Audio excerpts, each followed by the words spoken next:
Et salut les devs.net, on se retrouve dans cette vidéo pour parler de .NET 8 Preview 1.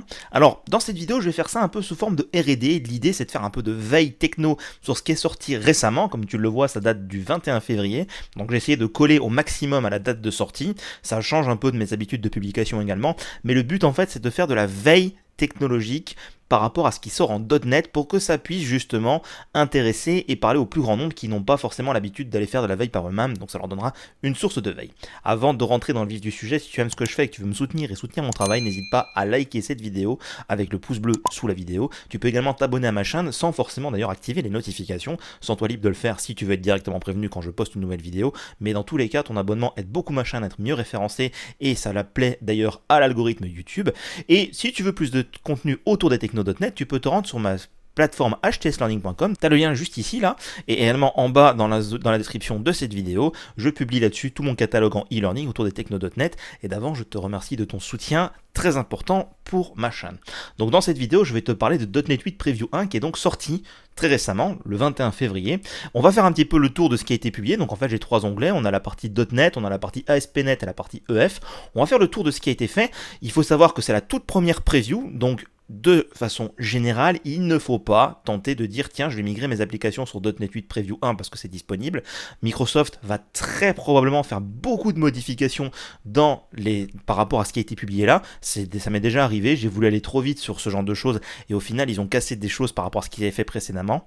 Donc moi je t'invite à être vigilant, à l'installer à titre, on va dire, pour faire un petit peu d'essai et vérifier un petit peu certaines choses. On a également normalement C# 12 qui va venir avec. Pour l'instant il n'y a pas énormément de choses en C# 12 qui ont été publiées, juste 2-3 petites choses par-ci par-là, mais pas encore de trucs officiels, donc pour l'instant je ne vais pas en parler plus que ça.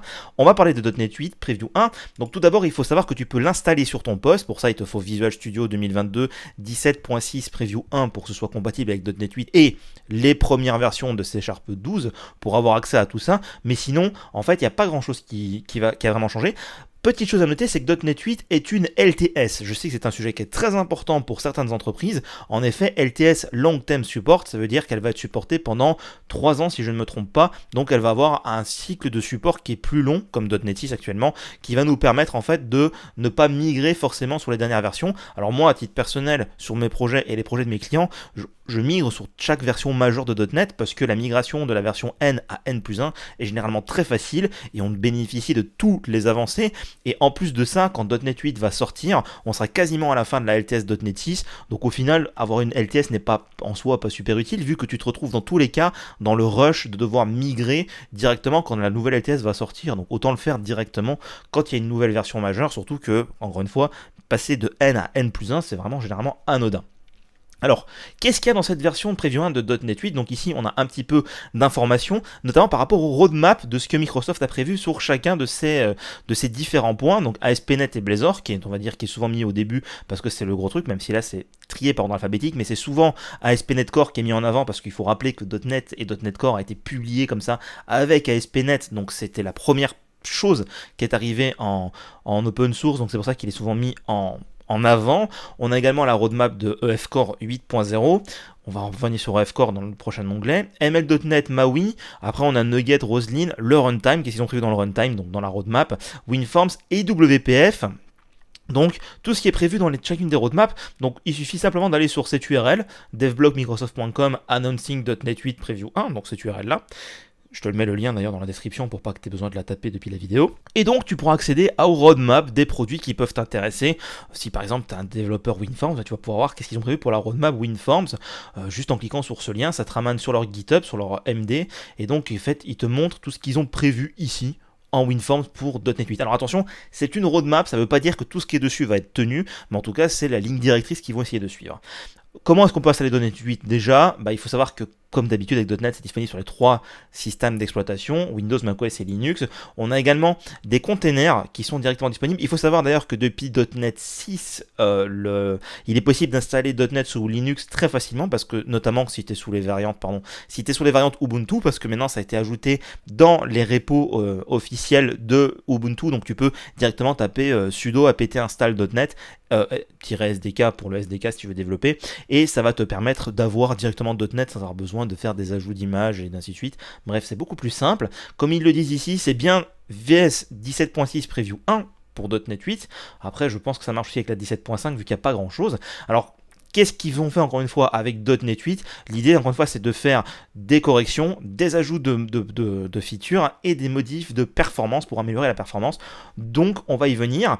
Alors il faut savoir que .NET MAUI, donc la partie, le remplaçant officiel de Xamarin, est sorti en même temps que .NET 7 de façon plus ou moins équivalente. Alors c'était prévu pour .NET 6 mais il y a eu un décalage, il y a eu d'abord .NET 6 puis après il y a eu MAUI qui est sorti après. Donc en .NET 7 ils ont fait la sortie on va dire en même temps des deux, de MAUI et de .NET 7. Là avec .NET 8 justement vu qu'on passe sur une LTS, ils espèrent en tout cas, c'est ce qu'ils disent plus ou moins un demi-mot, que ça va permettre au produit de mieux se répandre vu qu'il y aura une sortie simultanée entre .NET 8 et MAUI, la version qui va coller avec .NET 8.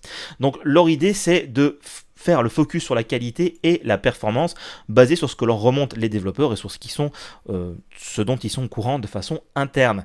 Alors pour utiliser .NET 8, et c'est là en fait qu'on voit que c'est super simple de migrer vers une autre version, il suffit simplement de mettre .NET 8.0 dans le target framework de son CS proche du projet, donc il n'y a rien à faire. Alors ça c'est quand on le fait à la main et d'ailleurs ça va beaucoup plus vite, sinon tu peux faire dans ton Visual Studio, clic droit, propriété, et utiliser .NET 8.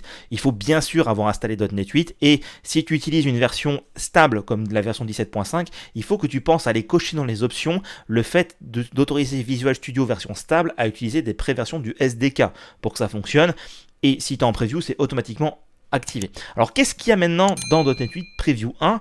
On a l'AOT, donc c'est un mode de compilation ahead of time, c'est-à-dire qu'en fait tout va être compilé en amont pour éviter d'avoir à faire des choses en aval. Typiquement en .NET on a le compilateur just in time, c'est-à-dire qu'il va prendre ton code IL, il va l'analyser et quand tu vas avoir envie d'accéder à un bout de code, il va le compiler du code IL en code natif directement selon le jeu d'instructions du processeur sur lequel ça s'exécute. Donc si tu es sur un ARM64, c'est le compilateur just in time pour ARM avec les instructions optimisées pour ARM qui va rentrer en jeu. Si tu es sur x86, ça va être pareil avec x86. Bref, l'idée du compilateur just in time, c'est de le faire juste à temps, en dernière minute, juste quand tu en as besoin, en optimisant avec les instructions natives du processeur.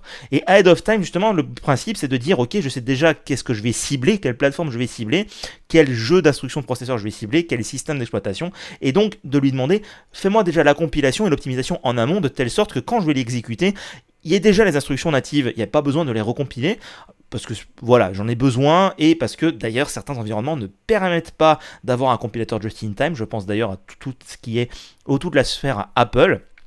Apple n'autorise pas la compilation just-in-time ni d'utiliser l'espace de nom systemreflection.emit qui permet de générer du code IL directement au runtime. Donc ça, il ne l'autorise pas parce qu'il faut que ton application soit finie et qu'elle ne génère pas de choses. Ils veulent vraiment encore plus la sandboxer sur Apple, donc tu es obligé de le faire en AOT. Et ici, on peut voir qu'ils ont fait une grosse amélioration. Alors, on parle d'une application qui fait Hello World, donc il ne fait rien, on est d'accord, c'est juste une Hello World, mais la grosse différence, c'est que ici, on parle de native AOT sur macOS, donc encore une fois c'est bien parce que c'est Apple qui empêche qu'on utilise du just-in-time. Et là on voit que dans .NET 7 on avait 3,76 mégas pour une version Linux x64 en AOT, on passe à 1,84, donc on divise par plus que 2 la taille de ce qui est attendu. Et sous Windows, on avait un petit peu moins, 2,85, donc 1 méga de moins, et on est à 1,77. Donc en fait, on a quasiment le même résultat aujourd'hui en .NET 8, mais selon ce qu'on avait avant comme destination, on divise des fois plus que par 2 le résultat. Donc on a des binaires qui sont beaucoup plus petits, plus faciles à déployer. Alors ici, ils décrivent un petit peu quel est l'intérêt de le faire en ahead of time. Alors, si tu as une application qui doit tourner sur plein d'environnements, c'est peut-être pas la bonne solution, mais quoi qu'il en soit, ahead of time, en fait, c'est un petit peu comme si tu compilais directement en C++ avec des choses qui vont directement vers le natif. Tu vas avoir de la mémoire qui va être moins consommée parce que tu n'auras pas besoin d'avoir le compilateur JIT qui va justement, donc just in time, qui va générer des choses et qui va travailler en arrière-plan pour pouvoir générer tes instructions IL vers du natif. Donc ça, forcément, il y a besoin de moins de mémoire parce que les instructions sont déjà là. Ça va aller beaucoup plus vite. Encore une fois, pas besoin d'attendre que le compilateur just-in-time regarde le code, le compile et l'optimise, en sachant que y a des systèmes de cache dans le compilateur just-in-time qui rentrent également en jeu pour que ce soit assez rapide. Et donc, forcément, en cumulant cet avantage et cet avantage, On a le fameux Improve Battery Life. Bon, en l'occurrence, ça veut dire simplement que ça va consommer moins de CPU et moins de mémoire, donc ta batterie sera moins sollicitée pour alimenter ces composants-là. Donc en fait, tu vas gagner du temps. En bref, si tu veux faire de l'AOT, il faut que tu sois sûr de la destination vers laquelle tu vas publier afin de bénéficier de ces avancées-là. Par exemple, tu vas également faire de l'AOT pour du Blazor WebAssembly pour avoir directement ton code C# qui soit non pas compilé en IL puis interprété, mais idéalement qui soit compilé directement dans l'instruction WebAssembly. C'est une possibilité également pour optimiser la performance. Donc, amélioration assez sympathique pour ceux qui font de l'AOT, qui en ont besoin.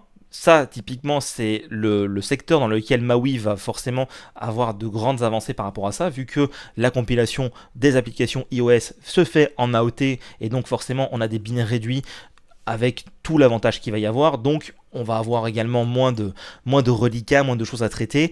Le binaire va être plus rapide à charger, donc théoriquement, ça devrait être beaucoup mieux. Quoi qu'il en soit, on ne crache pas sur une réduction de la taille des binaires. Surtout ceux qui font du Blazor WebAssembly par exemple disent ouais, c'est quand même lourd de charger au début tout le runtime et les DLL.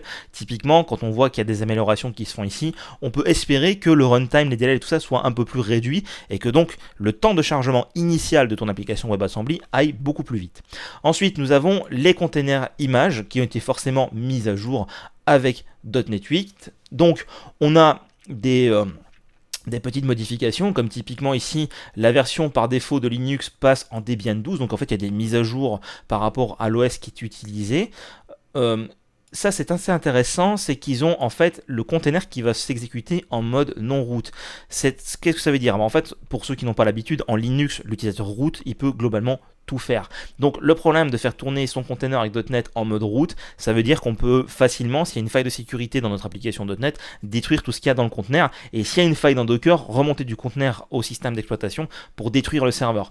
Donc de cette façon-là, en faisant en sorte que le conteneur ne tourne pas avec le user root, mais avec un utilisateur avec des droits limités, forcément, il va falloir qu'on donne les bons droits si on a besoin d'écrire sur le système de fichiers ou des choses comme ça, mais on limite la surface d'attaque. C'est quelque chose qui est un peu plus intéressant. Et donc, on a ici la possibilité de mettre un user en particulier. Donc, on voit comment ça fonctionne, qu'est-ce qu'ils ont modifié un petit peu. C'est assez intéressant. Ensuite, on a l'amélioration de tout ce qu'il y a dans le runtime, donc qui est le CLR, et dans les librairies fournies par le framework.NET.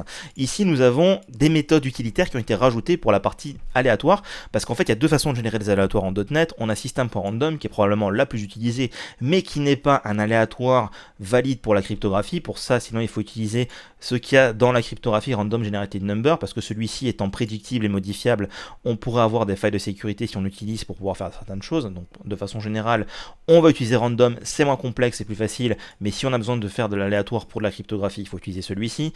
Et donc ils ont fait apparemment deux méthodes de génération de nombres aléatoires qui ont été un petit peu améliorées, qui sont le shuffle, donc qui va permettre en fait de mélanger de façon aléatoire une collection. Donc ici on voit qu'en fait on a un tableau d'éléments qui est récupéré depuis une méthode, et là on fait un shuffle, c'est-à-dire qu'on va les mélanger. Visiblement, cette avancée a été faite pour ML.NET afin justement que la collection ne soit pas dans un état qui est prédictible par le moteur d'apprentissage, de telle sorte que ce soit mélangé. Ensuite, pareil, ici on a un getItems, donc on a une collection d'éléments. Encore une fois, c'est sur des collections, donc on a une collection d'éléments et je veux prendre aléatoirement X éléments dans cette collection-là. Donc avant, on devait faire un algorithme pour le faire et s'assurer qu'on n'ait pas de doublons. Maintenant, on a le getItems, on lui donne la collection et on lui donne ici en deuxième paramètre le nombre d'éléments aléatoires qu'on veut. Bon là, en fait, l'exemple me semble bizarre parce qu'on a ici 4 éléments possibles dans la liste des boutons et on en veut 31, ce qui veut dire qu'on va se retrouver avec 31 boutons aléatoirement tirés au sort dans cette liste de 4 éléments. Donc, ce sont des méthodes qui sont assez sympathiques pour dire tiens je veux récupérer des éléments au hasard ou je veux mélanger de façon aléatoire ma collection. C'est on va dire des raccourcis que avant on devait faire avec des algorithmes que maintenant on a directement dans le framework. Ensuite sur la partie numérique ils ont fait une optimisation parce qu'en fait ils ont modifié l'implémentation du vecteur 256. Donc pour rappel ce genre d'éléments sont directement câblés sur le jeu de processeur, ce qui permet de faire des instructions SIMD, Single Instruction Multiple Data. J'en ai parlé dans ma vidéo sur les optimisations link avec les opérateurs min, max, sum et average. Et en fait ce qu'ils ont fait c'est qu'ils se sont rendus compte que le vecteur 256 pouvait des fois ne pas être géré, typiquement sur de l'ARM64, alors que le Vector 128 l'était. Le problème, c'est que les algorithmes qui reposent sur Vector 256 ne sont du coup pas optimisés en ARM64, donc ils ont refait l'implémentation interne du Vector 256 pour utiliser 2 fois un Vector de 128 afin de permettre que sur les plateformes qui ne gèrent pas le 256, on bascule sur du 2 fois 128. Donc afin d'optimiser ce genre de fonctionnement, et ils ont fait pareil ici pour le 512, ils l'ont fait implémenter en tant que 2 fois 256, et donc indirectement, comme ils le disent ici, 4 fois 128, vu que 256 ça repose sur 128. De façon générale, le 128 est plutôt bien supporté sur les processeurs modernes, donc on a une optimisation parce qu'on bascule sur du vector, et en ARM64 on a des optimisations, vu qu'on va utiliser la partie vector qui avant n'était pas possible parce que ça ne supportait pas 256. Il parle ici d'une optimisation jusqu'à 48 fois en termes de performance. Donc les améliorations dans les classes quaternion et plane vont arriver dans la preview 2 pour qu'ils utilisent également ces algorithmes-là. Donc ça va permettre d'aller plus vite pour ceux qui utilisent les vectors dans leurs algorithmes. Typiquement, j'ai généralement vu l'utilisation des vectors dans le framework et non pas dans les algorithmes spécifiques, mais en tout cas il faut le savoir que maintenant en interne, c'est Vector 128 qui est utilisé le plus haut et que ça convient, on va dire, à la majorité des jeux d'instruction processeurs qui existent sur le marché aujourd'hui, x86 bien sûr, et ARM64. Ensuite, pour ceux qui sont vraiment versés dans les optimisations liées au matériel, on a ici 2 modifications qui ont été ajoutées, sur lesquelles je ne vais pas forcément m'exprimer parce que je n'ai pas fait énormément de recherches dessus, mais en tout cas, c'est encore une fois à des visées de performance pour directement avoir accès à des capacités matérielles directement depuis du C#. Ensuite, on a des améliorations au niveau du JSON. En effet, depuis .NET Core, si je ne me trompe pas, je crois que c'est la 5, ou voire la 3.1 de mémoire, ils ont décidé de remplacer l'utilisation de package newtonsoft.json par une implémentation du framework, sauf que la toute première implémentation manquait de beaucoup de choses, et donc au fur et à mesure des implémentations de .NET, ils ont rajouté des modifications dans le systemtext.json. Donc par exemple, ici, on a un objet dans lequel on a juste un ID, on veut désérialiser ce JSON dans cet objet, vu qu'il n'y a pas le membre AnotherID dans ma classe en fait, donc ça veut dire qu'en fait, le ID qu'elle a va bien se retrouver dans cette propriété là, mais lui qui était dans le JSON n'existe pas. On va pouvoir configurer le comportement pour dire qu'on n'autorise pas. Donc avec le JSON unmap memberHandling.disallow, on n'autorise pas en fait le fait qu'il y ait des membres qui existent dans le JSON qui n'existent pas dans la classe. Concrètement, l'exécution de ce code-là, si on l'utilise en .NET 8 avec cet attribut, va provoquer une erreur à l'exécution qui sera donc la suivante, qui va donc simplement nous dire qu'il n'est pas possible de mapper le champ AnotherID dans l'objet MyPoco. Donc là, le message est un petit peu, selon moi, affiné parce que la JSON property MyPoco, c'est pas tellement la property MyPoco, c'est la classe qui peut pas être mappée.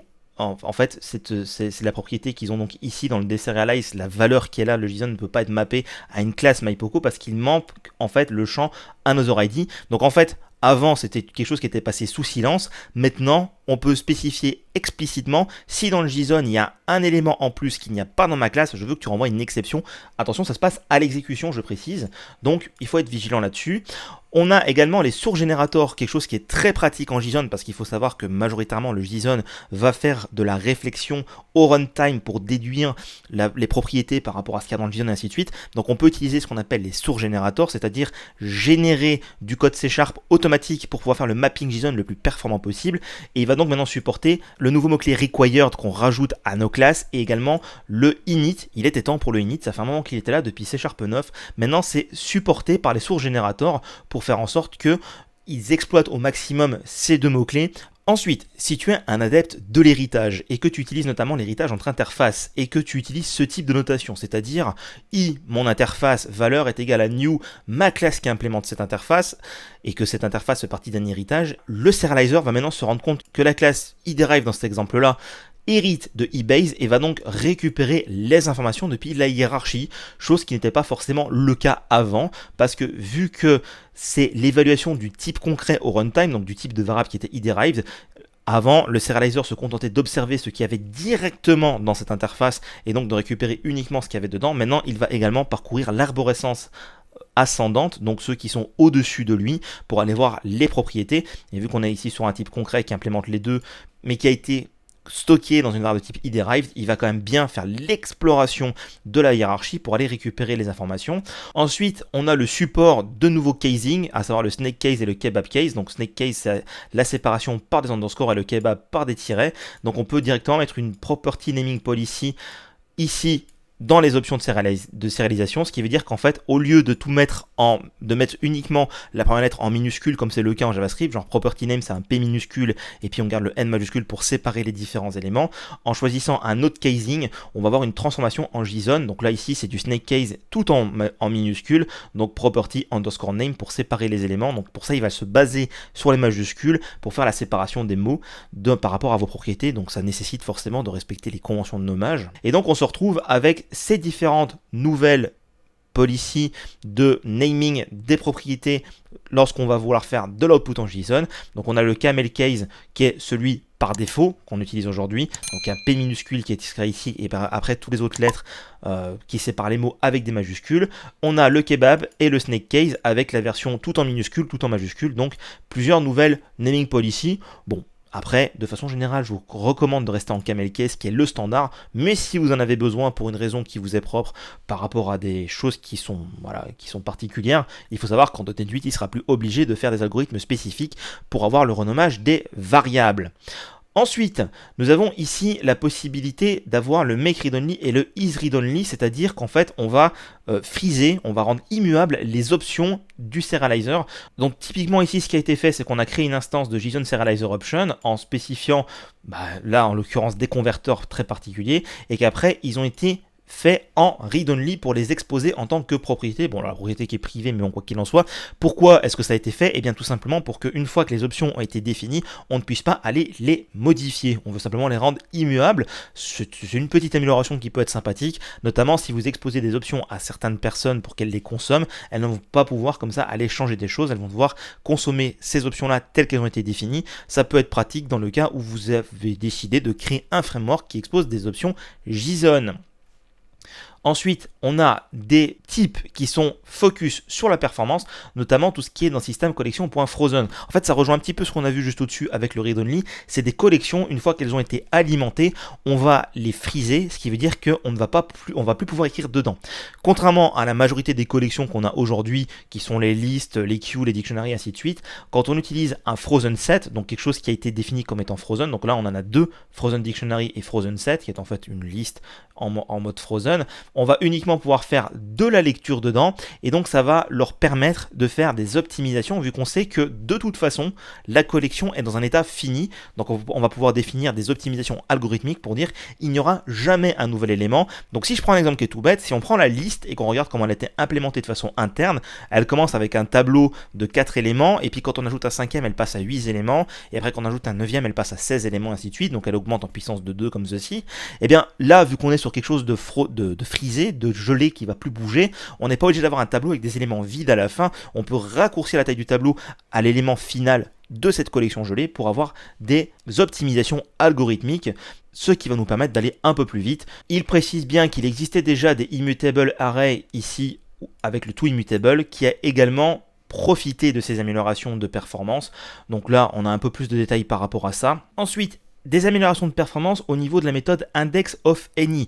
Alors indexOfAny, c'est une méthode qui va permettre de chercher dans une chaîne de caractères si il existe un élément dans ce tableau de caractères. Donc ici par exemple, on a grosso modo tous les caractères possibles dans l'alphabet latin plus les chiffres avec un point et un tiret, et on veut chercher l'index du premier élément qui correspond à n'importe lequel existant dans cette collection, donc indexOfAny, qui va retourner le premier index du premier élément qui a été trouvé, qui se trouve être l'un de cette collection. Il y a eu un overload qui existe maintenant pour faire en sorte qu'on utilise un nouvel élément qui s'appelle indexOfAny values, donc qui est une nouvelle. Ici on avait un tableau de caractères qui les contenait, là on a indexOfAny values, et du coup on va pouvoir utiliser indexOfAny sur le string en tant que span, donc pour faire des optimisations de performance sous-jacentes. Et donc ici il est nécessaire de créer indexOfAny values à partir d'une chaîne de caractères directement. Alors il faut savoir qu'une chaîne de caractères c'est juste un tableau de caractères, d'ailleurs on le voit ici, car ça se déclare comme une chaîne de caractères, il y a une corrélation implicite, sauf qu'en passant par indexOfAny values, on va être plus performant sur la recherche, vu qu'on va utiliser ici une nouvelle structure qui a été prévue pour la recherche, notamment dans les spans. Encore une fois, les améliorations qu'il y a dans cette classe Index of Any Value, si on va voir sur GitHub, on peut voir que ça va utiliser les optimisations, donc ici Index of Values sur les caractères, c'est celui-là qui nous intéresse. On va voir qu'ils vont faire des algorithmes qui vont permettre de gérer les vecteurs. Donc en fait, au lieu de le traiter en tant que vecteur de caractère qui n'est pas valide, parce que le caractère n'est pas un type numérique et le vecteur ne supporte que les types numériques, il les traite en tant que short pour pouvoir récupérer des valeurs. Et donc ici, on a plusieurs cas d'optimisation en fonction de la taille des valeurs qu'on veut chercher. Donc on a typiquement le 1, 2, 3, 4, 5 et après inférieur à 256, toujours pour profiter de ces améliorations de performance, et sinon on tombe sur un cas par défaut. Bref, ça nécessite vraiment de creuser un petit peu dedans pour comprendre ce qui se passe. On a du code unsafe pour être justement le plus performant possible sur ce genre d'optimisation. Donc quoi qu'il en soit ici, on a une optimisation qui va permettre, si on utilise la méthode Index of Any, d'utiliser cette nouvelle classe pour être le plus performant possible et le plus proche de ce qu'on va avoir au niveau des instructions processeur. Dernière optimisation de performance qui est ici dans ce billet de blog, on a la partie formatage de string. Donc ça, c'est du code qu'on connaît depuis le début de C#. On faisait un string.format de ce template dans lequel on mettait à la position 0 la valeur min, à la position 1 la valeur max.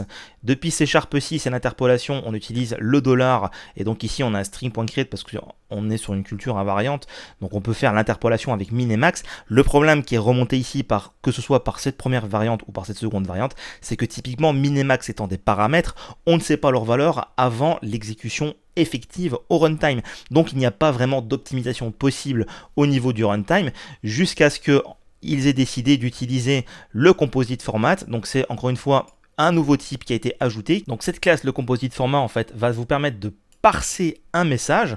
Donc ici on a le load range message ressource en imaginant que ce message là en particulier a été stocké dans les ressources, donc celui qui est ici là-haut, et il va donc utiliser le index of any values pour trouver min et max, donc le nom des paramètres, et grâce aux opérateurs nameOf, aux attributs par rapport à ça, le string.format qui utilise le composite format ici en lieu et place d'une chaîne de caractères va pouvoir faire des optimisations et éviter d'avoir à traiter ça comme des objets, notamment pour le string.format qui est là. Il faut savoir que le string.format qui est là, les paramètres qu'il y a après la chaîne de caractères sont traités comme des objets. Donc ici, ce sont des int, ce qui veut dire qu'ils sont boxés dans la mémoire, donc on a une perte de mémoire.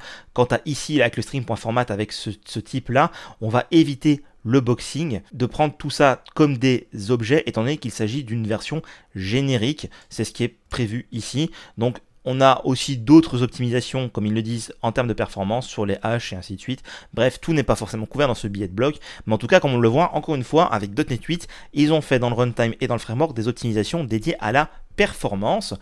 Ensuite, ils ont prévu que les commandes .NET Publish et .NET Pack soient en mode release par défaut. Avant, il fallait faire .NET Publish et .NET Pack -c release. Ils sont désolés que ça a pris autant de temps, et c'est vrai que généralement, quand on utilise les commandes, que ce soit Publish ou Pack, c'est généralement pour faire une version de release. Donc maintenant, c'est fait automatiquement en release. Donc là, ils utilisent avec le profil Publish Release égale false pour le faire en debug, ou sinon on peut faire -c pour passer la configuration et mettre debug ou release. Donc maintenant c'est automatique en release. Pour ceux qui sont sous Linux et qui sont fans de leurs propres implémentations, parce que certaines personnes sous Linux aiment bien aller jusqu'à recoder même le kernel, donc on peut ici avoir sa propre version de .NET en suivant ces informations-là. On a également en .NET 8 la version réduite de l'image pour Docker basé sur .NET 8 qui va donc utiliser Ubuntu Chiseled, qui va donc permettre d'avoir une version extrêmement réduite, donc ultra small, qui va non seulement d'une part réduire la taille, mais également réduire la surface d'attaque, parce qu'on n'a pas dedans de package manager. Donc c'est important d'installer en amont les packages dont vous avez besoin avant de basculer sur une image Chiseled qui va contenir uniquement vos binaires .NET 8 avec ce dont vous avez besoin. Il n'y a pas de shell, donc impossible de facilement avoir une surface d'attaque, et on n'est encore une fois pas en route. Vu que .NET avance, il y a du support qui tombe à l'eau. En effet, avec .NET 8, la version par défaut d'Ubuntu qui sera targetée, c'est la 16.04 pour toutes les architectures, ce qui veut dire que la 14.04 n'est en gros plus supportée, et c'est pareil pour Red Hat. Maintenant, c'est la version 8+, il n'y aura plus de support pour la version 7, il faut avancer. Ils font pareil pour Windows, et ça veut dire qu'ils arrêtent de supporter certaines versions de Windows, et ça semble tout à fait logique parce qu'il faut avancer. Il n'y a plus de support de la part de ces versions des OS, comme que ce soit Microsoft ou Linux, donc il y aura plus de versions .NET qui seront compatibles. Et là, vous allez trouver à la fin du billet de blog un ensemble de pull requests qui a été fait sur n'importe quel sujet. Donc après, vous pouvez voir un sujet qui vous intéresse particulièrement et aller voir la PR qui a été faite pour montrer en fait ce qui a été changé comme code, éventuellement à quel issue ça a été rattaché. Donc comme vous le voyez, il y a quand même pas mal de choses qui ont été faites, on peut pas tout couvrir, ça explose déjà au niveau du temps par rapport à ce que j'avais prévu. Et comme à chaque fois, ils mettent en avant un membre de la communauté qui a participé à .NET, donc ici une personne en particulier, et donc on conclut pour dire que .NET 8 Preview 1 est sorti, qui a comme d'habitude beaucoup de nouveautés en termes de performance, quelques nouveautés en termes de fonctionnalité. Cette vidéo étant déjà très longue, je pense que je vais l'arrêter là et que j'en ferai une dédiée pour la partie ASP.NET et EF, qui sont beaucoup plus courts à dire, donc on fera ça dans un second temps. J'espère que cette vidéo vous a plu et que ça vous a permis de voir qu'est-ce qui est nouveau en .NET 8, que vous êtes tout comme moi impatient d'avoir la version stable entre les mains et de basculer vos projets en .NET 8. D'ici là, je vous dis à bientôt pour une prochaine vidéo autour de techno.NET.